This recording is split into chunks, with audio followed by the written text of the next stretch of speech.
महाराज लगोलग शाहिस्ते खानाच्या खोलीपाशी गेले, पण दंगा उठल्यामुळे शाहिस्ते खान पळू लागला. त्याच्या पाठीमागे महाराजांच्या डोक्यात एकच शाहिस्ते खान महाराज आहे. महाराज पळत पळत गेले, गेला गेला पळत गेला बायकांच्या खोलीत जाऊन लपला.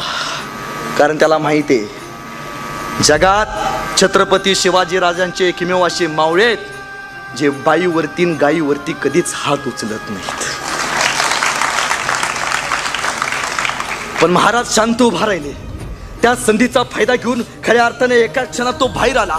शाहिस्ते खान जसा बाहेर आला बघितला, महाराजांनी परत संशय काढले. शाहिस्ते खानाच्या मागे बिनघोळ मारणार म्हणून महाराज पळत गेले.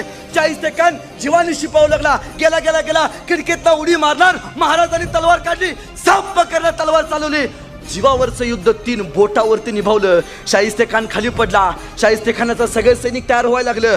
भरजनाक जवळ गेले. राजा निघा, लवकरात लवकर गेलं पाहिजे. सैनिक गोळा होते. राजा ज्या वाऱ्यानं महाराज वरती गेले त्याच तीरानं महाराज माघारी आले.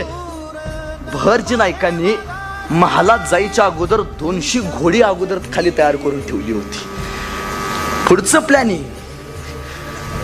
महाराज ज्या वेगानं खाली आले ना, महाराज बरोबर घोड्यावरती जाऊन बसले आणि भरज नायकांनी सांगितलं, राज लाल महालाच्या विरुद्ध दिशेनं आपण जायचं. आणि लाल महालाच्या विरुद्ध दिशेनं भरज नायकांनी आपला घोडा ताणला.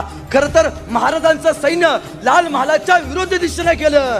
जगातला दुसरा गनिमी कावा जो भरज नायकांनी केला, 400 बैल आणि त्या बैलांना मशाली बांधल्या होत्या आणि 400 बैल त्या लाल महालाच्या विरुद्ध दिशेनं ज्या साईडला मावळे गेले त्या विरुद्ध दिशेनं म्हणजे कात्रजकडे पाठवले. हे मशाली लावलेले 400 बैल कात्रजकडे गेले.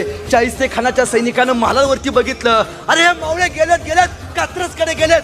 महाराज गेले होते विरुद्ध दिशेनं. हे सगळे शाहिस्ते खानाचं सैनिक कात्रजकडे गेलं. कात्रजमध्ये पोचलं. 400 बैल दिसली, त्यांना वर बांधलेल्या मशाली दिसल्या, पण महाराजांची माणसं काय दिसली नाहीत. त्यावेळी इतिहास सांगू लागला की भरज नायकांनी शाहिस्ते खानाला कात्रजचा घाट दाखवला.